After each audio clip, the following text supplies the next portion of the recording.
mis Chigantips? Espero que se encuentren súper, pero súper bien. El día de hoy estoy muy contenta porque vamos a hablar sobre cómo se crea una ley, cómo se crea y se promulga una ley. ¿Alguno de ustedes tiene nociones de cómo sucede esto? ¿Conocen lo que es el proceso legislativo?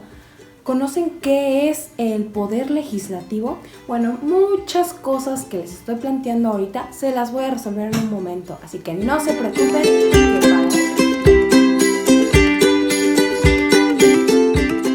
Bueno, pero antes de iniciar con todo esto del proceso legislativo y sus etapas, vamos a iniciar hablando de lo que es una ley.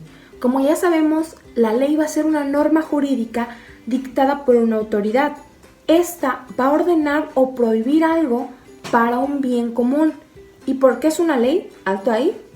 Porque su incumplimiento trae consigo una sanción, ¿ok?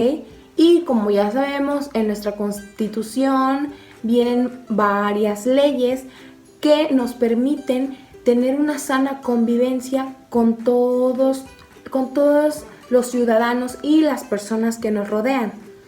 Pero, ¿ustedes saben cómo se crea una ley o cómo se promulga una ley? ¿No?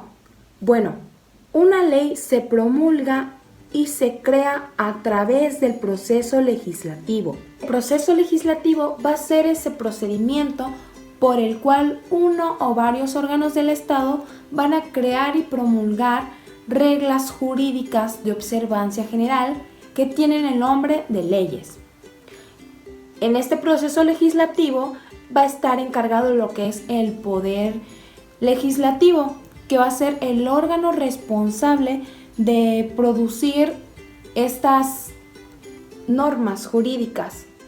Y bueno, ya llegamos a lo que es el clímax de este video, que es lo más importante de lo que vamos a hablar el día de hoy y vamos a explicar. Son las 6 etapas del proceso legislativo. La primera es la iniciación, la segunda es la discusión, la tercera es la aprobación, la cuarta es la sanción, la quinta es la promulgación y la sexta ya es la iniciación de vigencia. Y bueno, la primera etapa, que es la iniciativa, es el acto por el cual el proyecto de ley es presentado al Congreso. Y según el artículo 71, tienen derecho a iniciar leyes el presidente de la República, la Cámara de Diputados y Senadores, que es conocida como el Congreso de Unión, las legislaturas de los estados y por último los ciudadanos, pero con un equivalente al 0.13% de la lista electoral. Y esta iniciativa de ley va a pasar a la comisión correspondiente, que va a ser ese conjunto de especialistas encargados de analizar si esta iniciativa pasa o no a la Cámara de Origen. Y bueno, suponiendo que la comisión ha dictado que la iniciativa de ley es viable, entonces se va a pasar al segundo momento del proceso legislativo o segunda etapa, que es la discusión, que va a corresponder al momento en el cual el proyecto va a ser analizado por las cámaras a fin de que deliberen si este debe o no debe ser aprobado. ¿A qué me refiero por las cámaras? Me refiero a que va a haber dos cámaras, una cámara de origen y una cámara revisora. La cámara de origen va a ser la primera que discuta el proyecto de ley y pues ya la revisora, como su nombre lo dice, va a revisarla. Pero aquí va a haber un pero. La cámara de origen puede ser de diputados y senadores siempre y cuando no sea de alguna cuestión de empréstitos, impuestos o reclutamiento de tropas, porque si es así, entonces le va a corresponder exclusivamente a la Cámara de Diputados discutir primero si debe de ser o no aprobada. Y por lo tanto, una vez que la Cámara de Origen ha aprobado y discutido el proyecto, va a pasar a la tercera etapa, que es la aprobación, y corresponde a la Cámara de Revisora, misma que también va a analizar la propuesta. Y si ésta no hiciera ninguna observación dentro de los 10 días que establecen, entonces esta pasará a manos del Poder Ejecutivo. Pero la acción D del artículo 72 dice que si algún proyecto o decreto fuese desechado por la Cámara Revisora en su totalidad, entonces va a pasar a la Cámara de Origen de nuevo con las observaciones que ésta le ha hecho. Y una vez que la Cámara de Origen ha examinado y aprobado otra vez el proyecto, entonces se regresará a la Cámara que lo desechó. Si ésta no tiene ningún obstáculo o no pone ninguna observación, pasará al Ejecutivo. Pero en el caso de que la mayoría lo reprobase, entonces el proyecto de ley ya no se volvería a presentar en ninguna de las sesiones correspondientes de ese año. Por otro lado, según la fracción E, si algún proyecto o decreto ha sido modificado, desechado o adicionado, la nueva discusión de la Cámara de Origen únicamente versará en si acepta o no estas modificaciones. Por ejemplo, señala que si la Cámara de Origen acepta las observaciones y adiciones que le ha hecho la Cámara Revisora, entonces se pasará directamente ya al Poder Ejecutivo.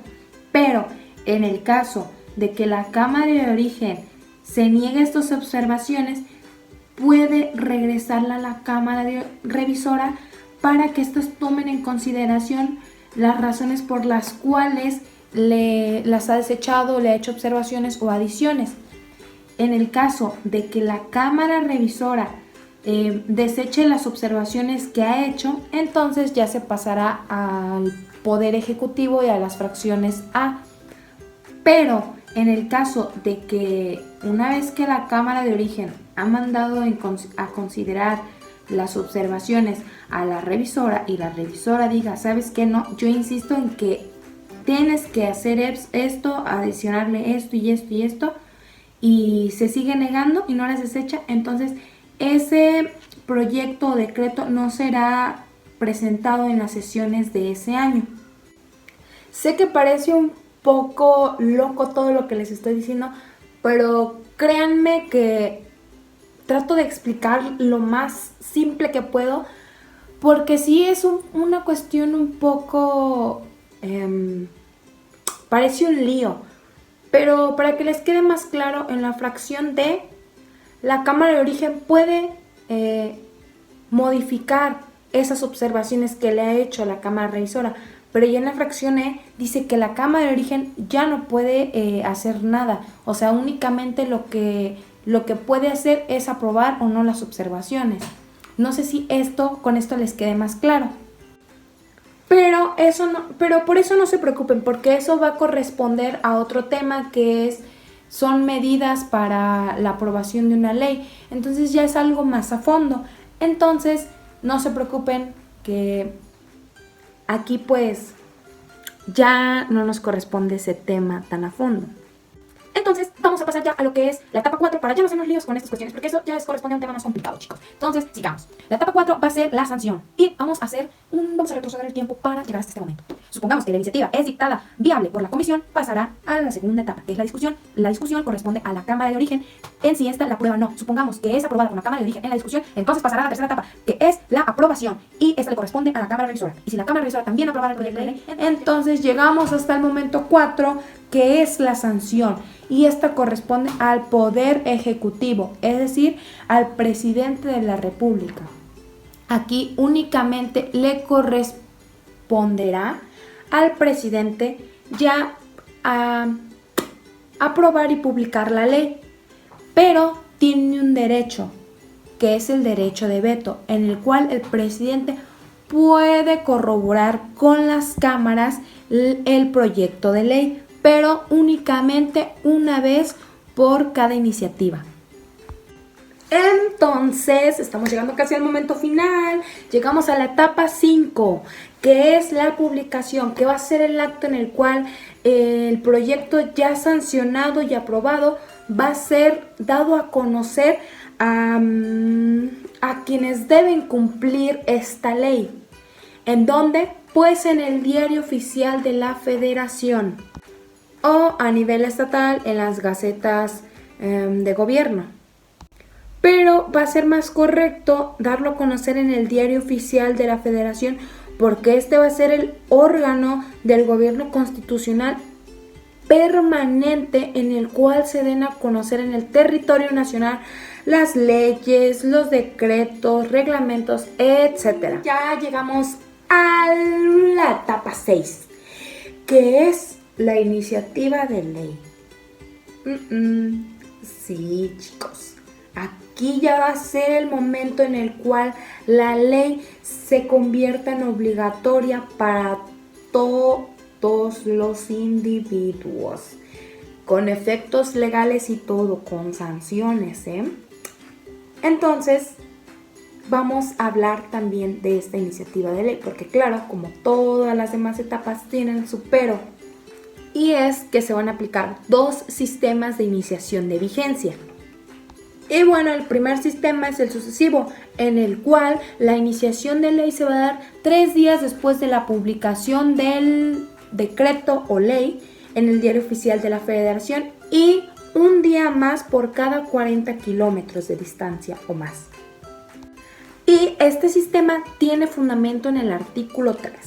Por otro lado, vamos con el sistema sincrónico. En el texto de ley va a venir el día exacto en el cual inicia la vigencia del decreto y tiene fundamento en el artículo 4.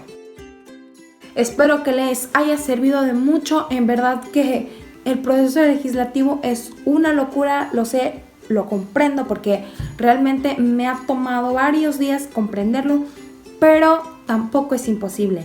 Pónganse a repasar y nos vemos en la próxima clase.